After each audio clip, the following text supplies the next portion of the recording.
என் பேர் ஹேமவர்ஷினி. நான் ராமேஸ்வரத்துல இருந்து வர்றேன். திண்டுக்கல்ல தான் ஃபைனல் இயர் காலேஜ் படிச்சுட்டு இருக்கேன், பிஇ ட்ரிபிள் இ. இங்கே எங்கள் காலேஜ்ல இருந்து ஆக்சுவலி இன்டர்ன்ஷிப்காக அனுப்பி விட்டுருந்தாங்க. கிமல் கம்பெனிலாம் தெரியுமா, மேனுஃபேக்சரிங் கம்பெனிஸ். ஸோ அங்கே அவங்க கான்ட்ராக்ட் மூலியமா இன்டர்ன்ஷிப் அனுப்பி விட்டாங்க. நான் ஒரு 3 days போனேன். அங்கே 1 day ஃபுல்லாக ட்ரைனிங்கு, அடுத்த 2 நாள் வந்து ப்ரொடக்ஷனுக்கு அனுப்பிட்டாங்க. ஸோ அங்கே போயிருக்கப்ப அவங்க ட்ரீட் பண்ணுற விதம் இது ரொம்ப மோசமாக கேவலமாக ட்ரீட் பண்ணுறாங்க. நான் ஸ்டூடெண்ட்ஸ் தான் இருந்தாலும் ஒரு மனுஷன் மாதிரியாச்சும் ட்ரீட் பண்ணணும். அவங்களுக்கு டிலே ஆகுதுன்னு வேமா பண்ணு. நான் ஃபர்ஸ்ட் டே தான் போயிருக்கேன். அங்கே நிற்கிறவங்க எல்லாம் ஒரு 4 வருஷம் 5 வருஷம் வேலை பார்க்குறவங்க.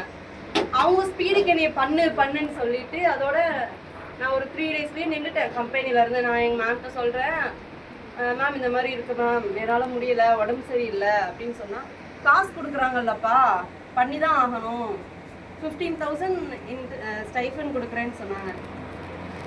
அதுதான் அந்த ஒரு 15,000க்கு ஒரு நாள் ஃபுல்லாக 8 hours ஸ்டாண்டிங்லேயே நிற்கணும், நின்று ஒர்க் பண்ணணும். என்னால் முடியல.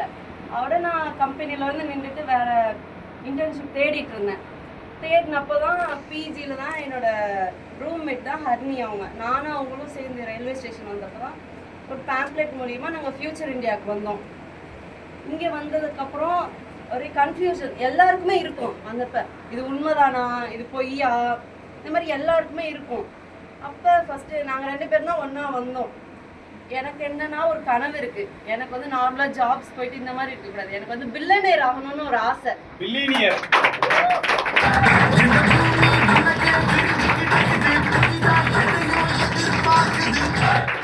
அப்போ நான் வந்து சரி ஸ்டாக் மார்க்கெட் கற்றுக்கலாம், அப்படி பண்ணலாம் நிறைய யோசிச்சு வச்சுக்கிட்டே தான் இருக்கேன். எதுவும் பண்ணலை. ஏன்னா அதில் பண்ணணும்னா நம்மளுக்கு காசு வேணும்ல. நான் ஒரு ஸ்டூடெண்ட் தான், என்கிட்ட எங்கே காசு இருக்கும்.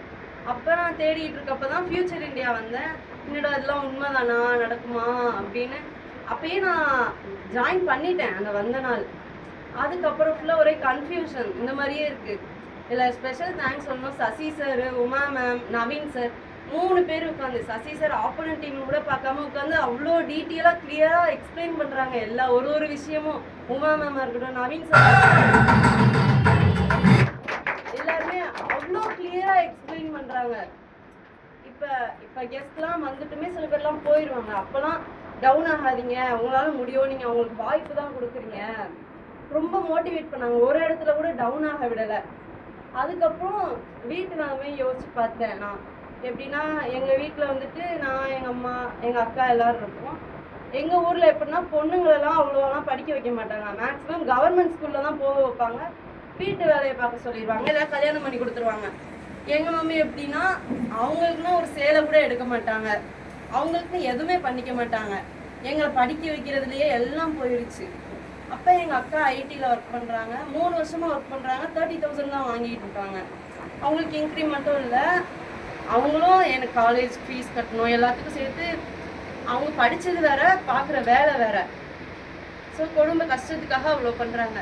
ஏன்னே எங்கள் மம்மி சொல்லுவாங்க, உனக்கு செலவழிச்சதுக்கெலாம் நான் நகை எடுத்து வச்சுருந்தா கல்யாணத்துக்காச்சும் பண்ணி கொடுத்துருப்பேன் அப்படிலாம் சொல்கிறப்ப, என்னடா நம்மளால என்ன ஒன்றுத்துக்குமே பிரயோஜனம் இல்லாமல் நம்ம போயிடுவோம் அப்படின்ற ஒரு இது. அப்போ ஃபியூச்சர் இந்தியாவில் வரும்போது எனக்கு அது பெரிய ஒரு ஆப்பர்ச்சுனிட்டி. எனக்கு ஃபியூச்சர் இந்தியா, நான் கண்டிப்பாக ஃபியூச்சர் இந்தியாவில் வந்து பெரிய பொசிஷன் போவேன். அது மூலயமா என் ஃபேமிலியை நான் பார்த்துக்குவேன்.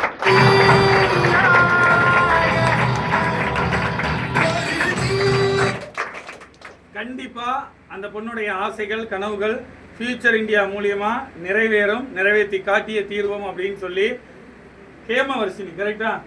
ஹேமவர்ஷினிக்கு நல்ல ஒரு பலத்தை ஒரு பாராட்டு கொடுத்து வழி அனுப்பிடலாமா?